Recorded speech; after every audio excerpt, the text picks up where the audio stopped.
Want your podcast and videocast to be seen, heard, found, and rewarded in this noisy digital world?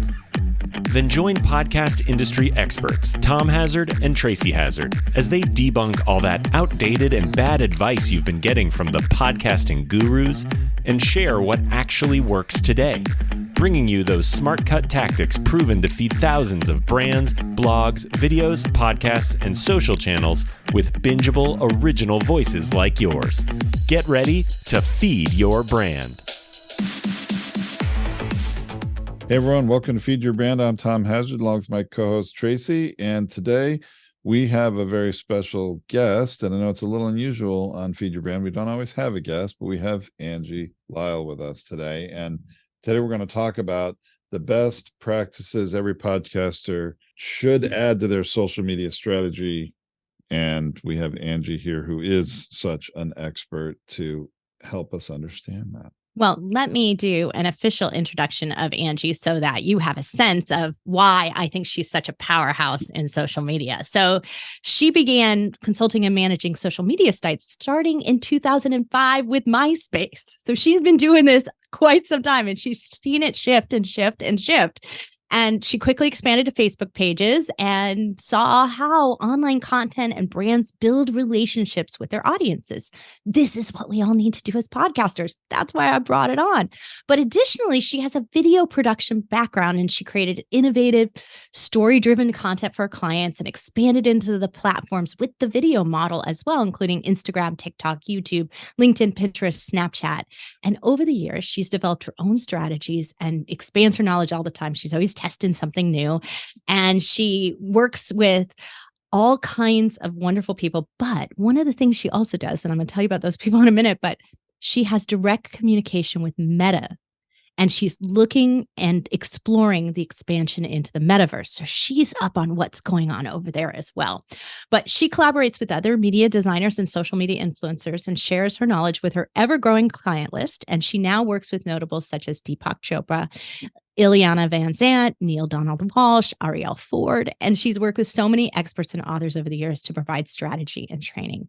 She loves working with people and organizations from different walks of life, and she loves learning about what strategy is going to work for you, which is why we're so matched here, Angie. And I'm so glad to have you here because that's exactly how we feel. We feel like there's not one size fits all. I need to bring you with me to various events so that you can introduce me. That was amazing. Thank you. Well, yeah, it's hard to sit still when you're saying all those nice things, but it's true. They're all true. A long time to get there. Yeah, and when you're in the thick of it, it is sometimes like a nice refresher to take a step back and see all the good in the world. And I remember one time Neil Donald Walsh got on a call with a bunch of people that we were all kind of gathered around his humanities team at a global gathering, and he started doling on the the compliments on everything I've done. But what he really said was, you've helped my message get out to hundreds of thousands of people. And that is kind of overwhelming, when you're talking about, and now I'm in the millions of people. And so it's really, really a very humbling experience to be a part of something that big. But I love that you take that approach, which we really believe in over on the podcasting side. We think that everybody's original message is original, their tone that they use. And it doesn't mean that there aren't overarching best practices and strategies that we use, but they're not one size fits all. And I think that's the way you treat social media as well. Yeah, I actually need to immerse myself in what it is that my clients are teaching or preaching about or whatever. And if I'm in alignment with it, there is no stopping me when it comes to creating a social media strategy and getting it out to the world. And I also have like this unique educational background from school, which has allowed me to like kind of think about how people learn, how people need to learn. And so it's kind of that mix of background between education and the multimedia aspect, which, I always assumed I'd just maybe be a teacher like all of the rest of my family, but I've taken it to a whole new level, and so for me, it's immersive experience as much as it can be. And I've really found a lot of success with that. So yeah, we think so often if we just have our message, it's going to get out to the world, but we have to do some work on our end, right? And so finding the yes. matchup for it, putting a strategy in place, those are all the things. Now, I always have at the end of each year, usually have packed in quite a few social media episodes here to feed your brand, or we do some master classes.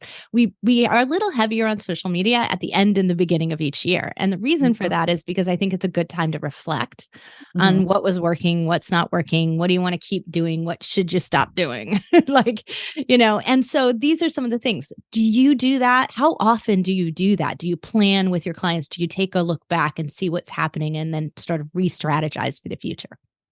Well, every client is different. And a lot of my clients rely on me to just be successful at what I do. And so they don't necessarily need to get into the nitty gritty. But other clients who are regularly producing programs like online courses and that sort of thing, it's beneficial for us to get together, definitely to see what it is that our audience is resonating the most with. If people are asking for more meditation tips, for example, then our job is to figure out how can we, meet that demand in the coming year, not just with our social media content, but also with the programming that's going out. So our social media listening is actually a great signifier for folks moving forward with creating their actual programming and events and what they want to actually focus on for that year. That's so interesting. So you're sort of taking it as a cue for what people want more of. Like if they're commenting a lot, if they're liking a lot, if they're sharing a lot, you're like, we need more of this. Mm-hmm. Definitely. I mean, the comments are the creme de la creme. I mean, people can share it all day long, but if they're not saying anything about it, I'm not exactly sure what's resonating with that piece of content. So, for us, then we have to kind of try different pieces of content to see, okay, these are getting shared a lot, but these are actually spurring people on to say something. Like it's actually making them want to take some time out of their day to type or to, say what it is. And that is, gold right there. So, and it because it just helps us so understand what it is about that resonates. I mean, it could just be the song. It could be, you don't know unless someone says something. It went off on TikTok, but it was just because everybody liked the song, not because of what was being done in the video. Yeah. I mean, I think we were shown a video that was going viral on TikTok and the lady sitting in the bathtub. I just don't understand. What is it about that video that went so viral? Is it because she was in the bathtub with all her clothes on? She had all her clothes on. She was taking a quiz. But just to put context on it, we were watching a bunch of videos about people answering quizzes in various weird places, and the bathtub was the weirdest of them. And you just think, what made it so every time we have a viral piece of content, of course the client wants to know what was it about that, and that has always been kind of my job to know what it was about that made it go viral. But it's not always clear. And that's, I think, the hardest part. So many of podcasters are using social media to promote their show, but there doesn't seem to be a very good direct correlation between audience growth and social media posting. So we have clearly a lot of TikTokers and Instagrammers who have great audiences over there. And then the growth on their podcast listening is so slow, and they're shocked at that. We're not, but they are. And that there seems to be a off-platform transfer that just doesn't occur like people think that it will.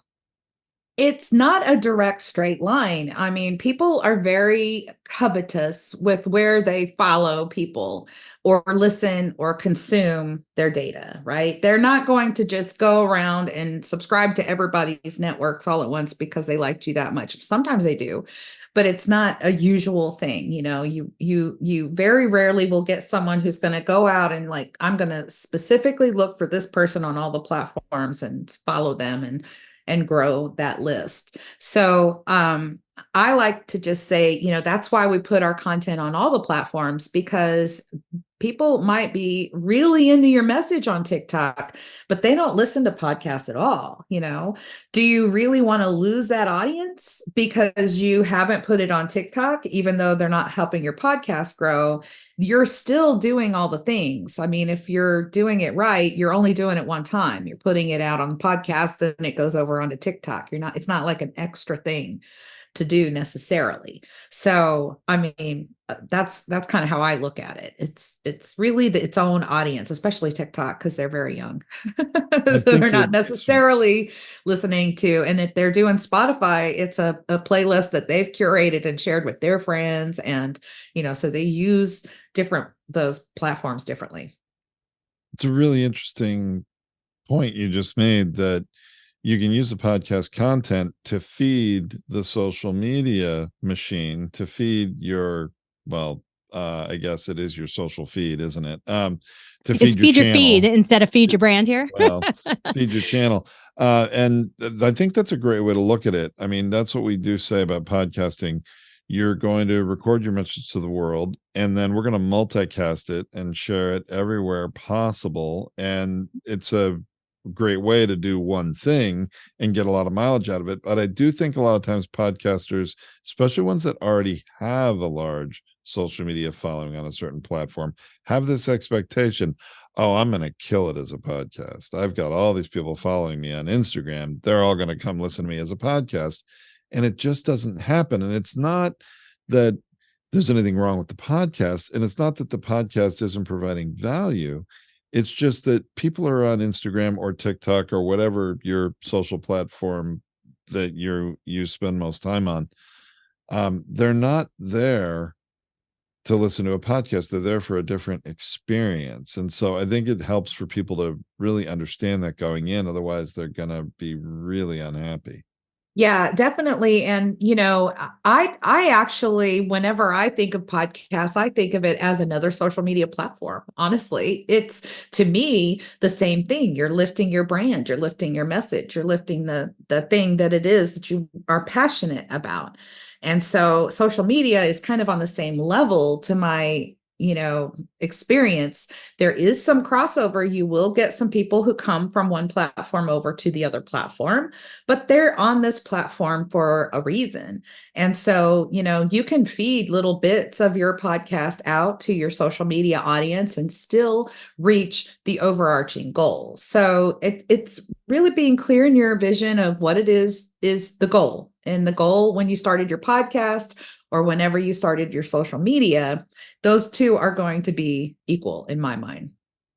Well, let's talk a little bit about that. So Tom and I have a big thing that we have a lot of people who really don't have any strength in social media. They start their podcast and then they started their website. Like everything's pretty new to them, like in their brand building. And so they've got to step into now figuring out some kind of social media strategy. And we like to simplify things. And so we thought that you should begin your social media promotion for your podcast on one platform, the platform you're the strongest on or you're the most comfortable in. So you're not like reinventing everything at once. Work on the message, work on the type of posts you create, dial that in a little better. It's not that you're not posting or reposting on the other platforms, but you're not concentrating on any of the other platforms as dialing in the interaction is what you're really trying to bring up, that engagement, commenting, sharing, like all of that. Is that a good strategy? Like, I mean, you're the real expert on it. This is our plan that we give to people, but are we wrong? I mean, social media is only going to be as powerful as the focus and the intention that you put behind it. So it starts there where you have a passion, you're familiar with how it works, how people share things, you understand it. As your audiences grow and you want to branch out into other platforms, you're going to probably bring somebody on at that point to help you with getting some of the content out on all of the platforms. I mean, that's basically where I started my company. Is I was doing it all, and then I got to the point where there's enough here. I can actually parse out some of this posting to other platforms and still grow the audience. But yes, start with where you are familiar, because you have to have focus and intention with the social media message overall. And that message will kind of change a little bit on each platform, but it will always have the same intention and the same, purpose behind it, whatever it is that you're doing.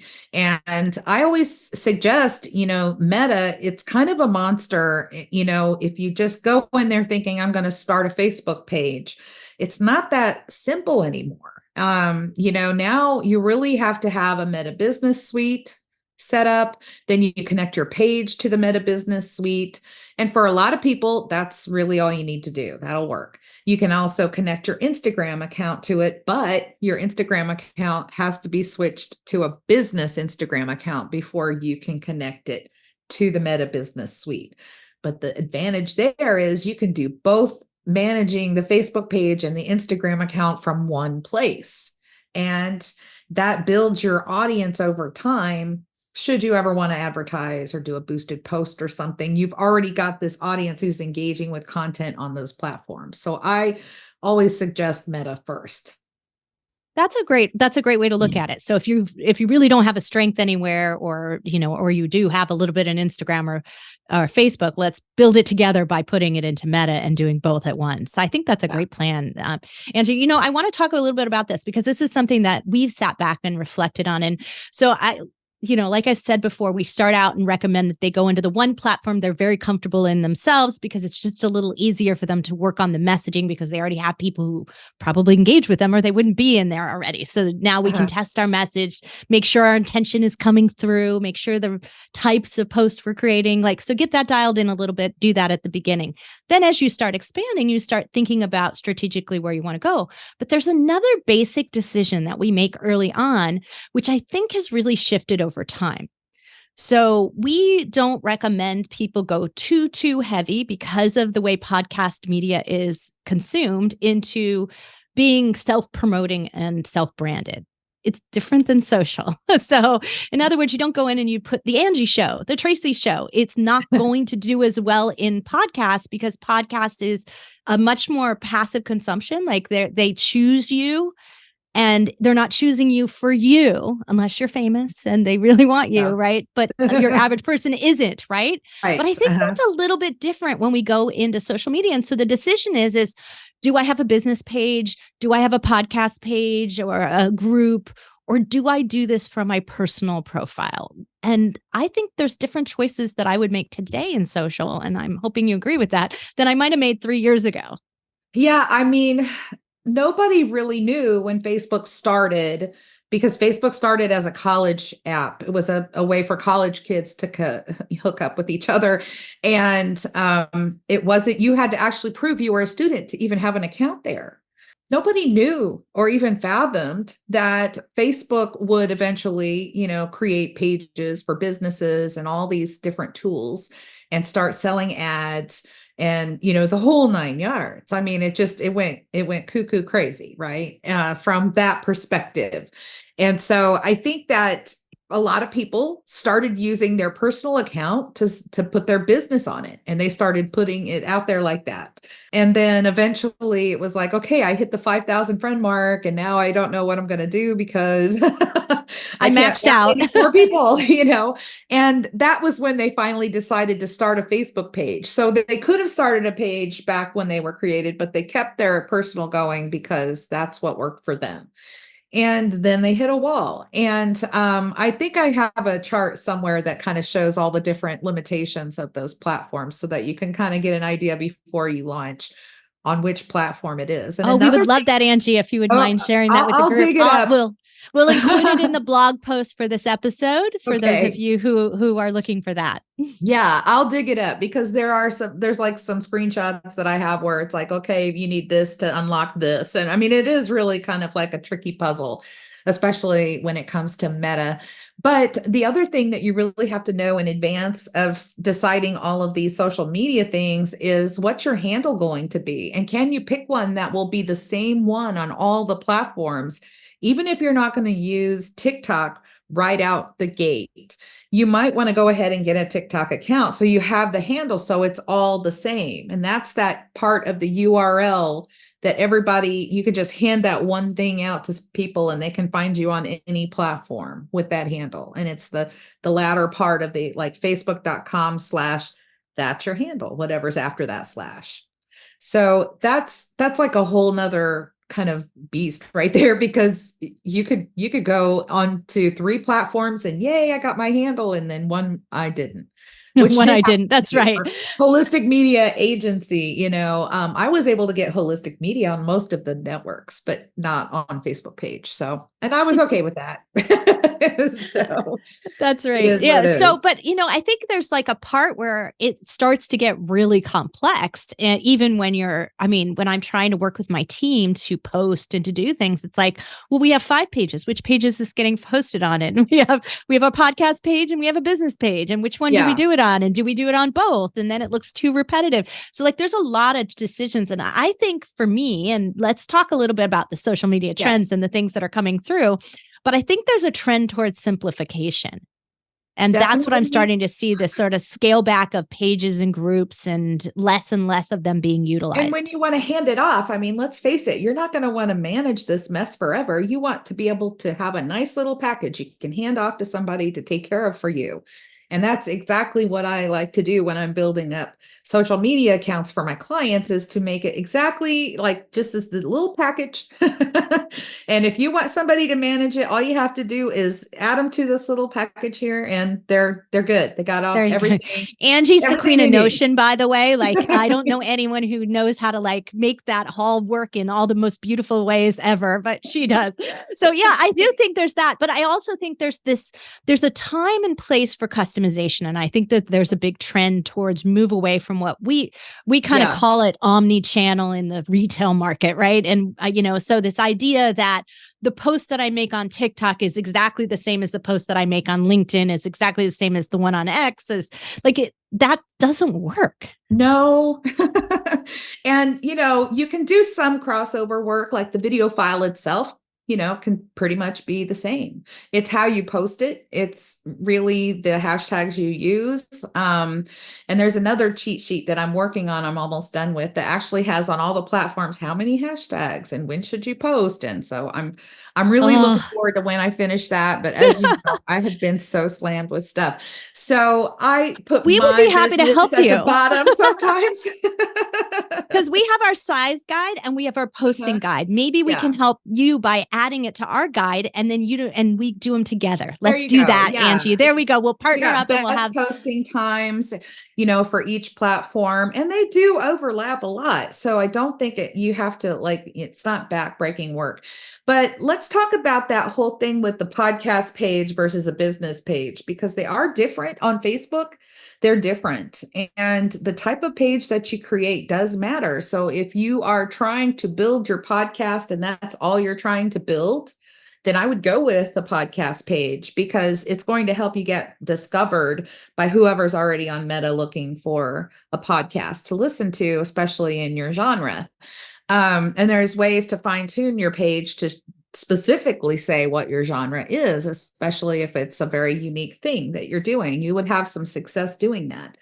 If you are trying to promote anything else in addition to a podcast, I don't recommend it, the podcast page, because you would want like a business page, an organizational page of some sort that you can promote your podcast on, and whatever else it is. And your course and your book and the other things all in one place. Yeah. Yeah.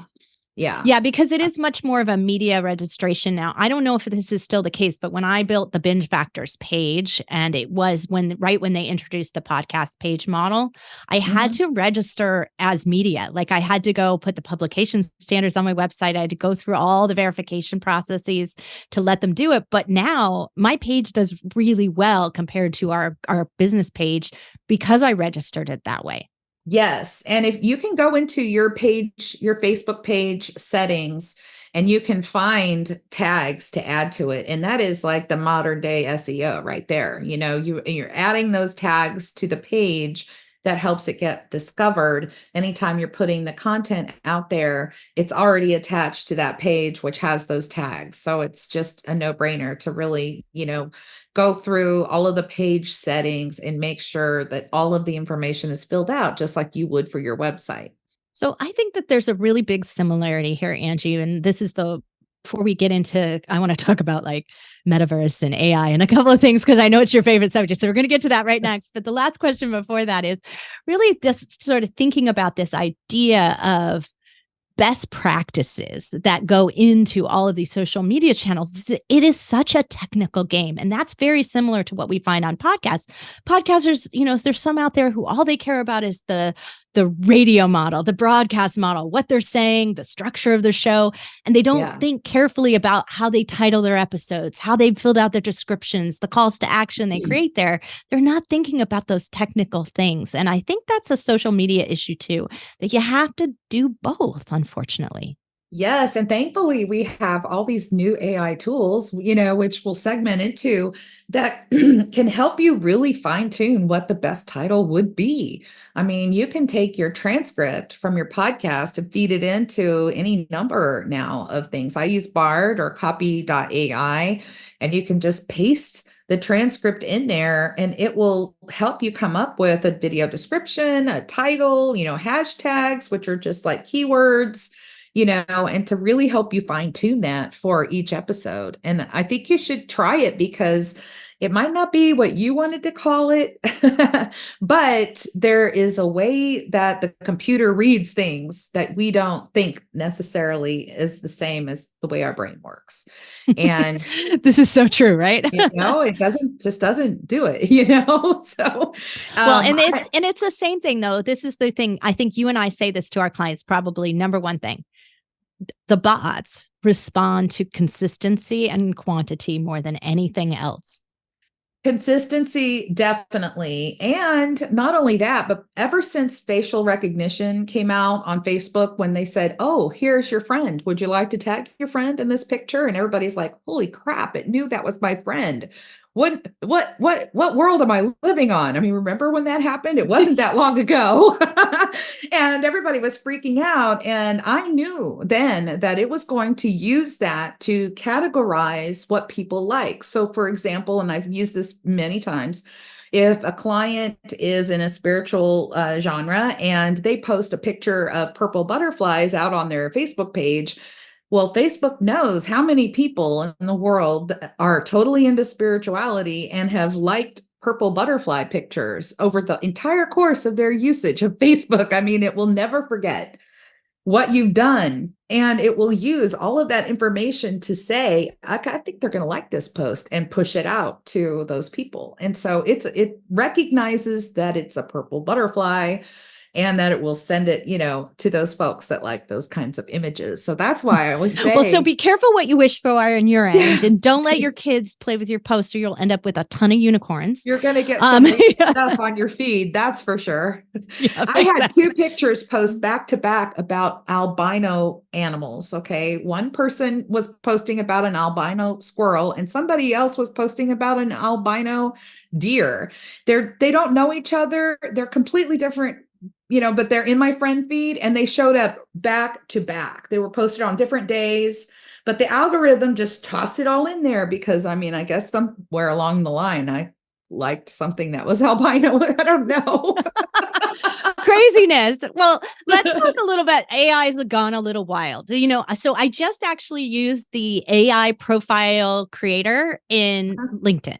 Oh, okay. And I hadn't seen it before. I was doing a couple of, because we just formed a nonprofit and I wanted to add it into my profile. And so I was doing some things going into it. And it said, do you want AI to rewrite your profile in LinkedIn? And I was like, yes, please. And I click it and the whole thing, it took 1 minute to create, and it took me about 5 minutes to edit because it didn't know the new thing I wanted to add. It couldn't have possibly have known that. Right. And so I added the new thing into it. It was perfect. It was done.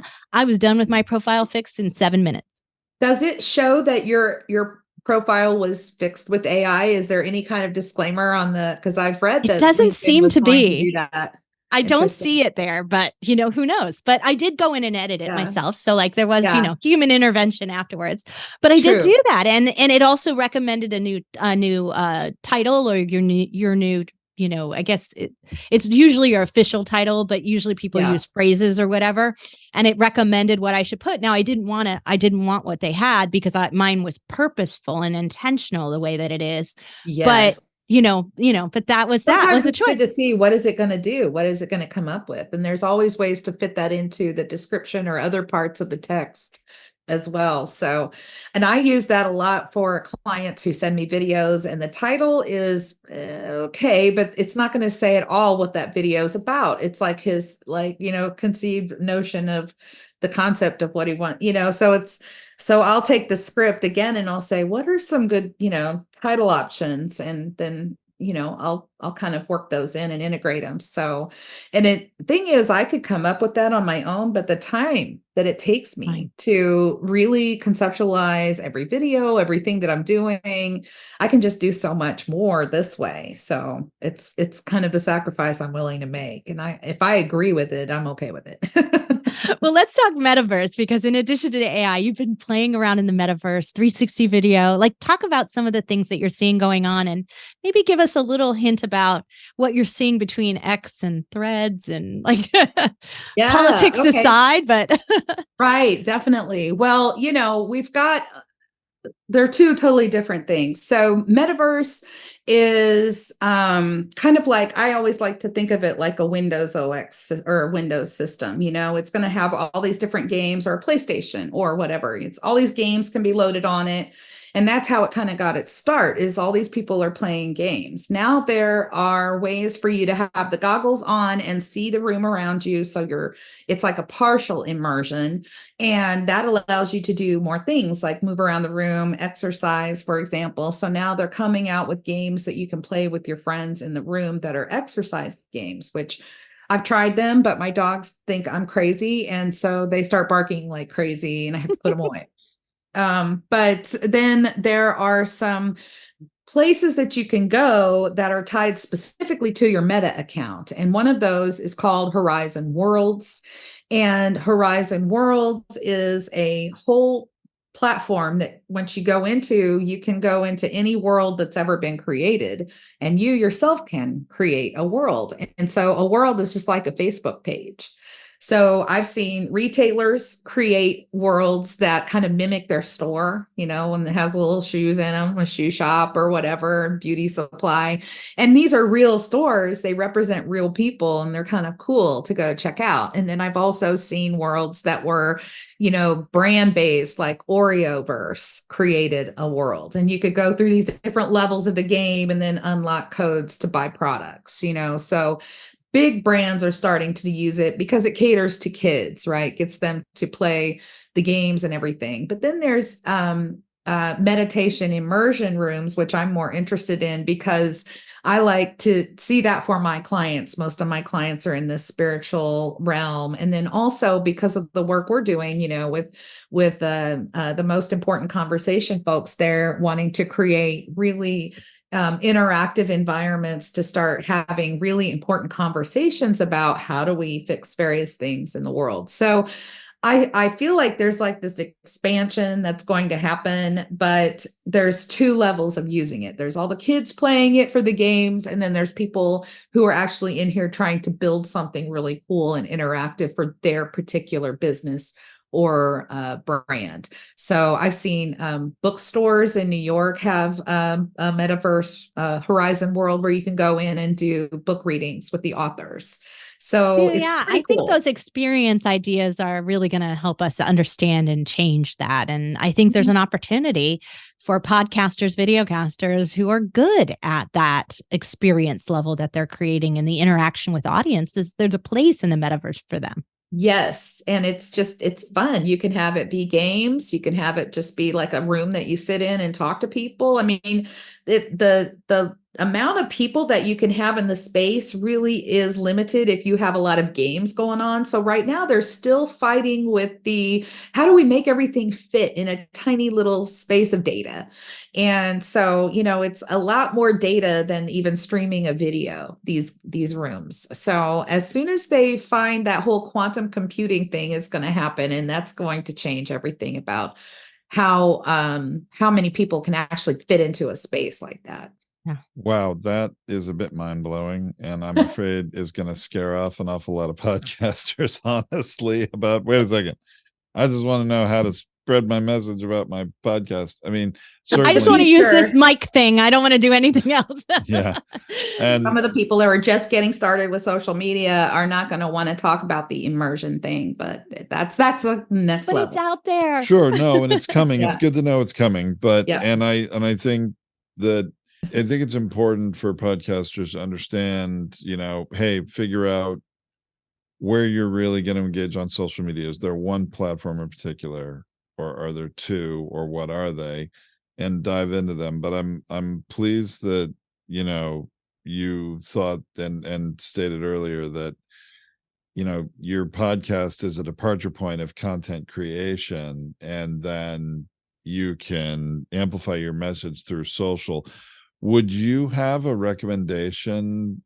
I don't even know if you can, but I'm curious if you would have a recommendation for what social platform a podcaster might get the most traction in starting a business related podcast, which in at least most of our customers, at least in the done for you side of podcasting, are business related customers.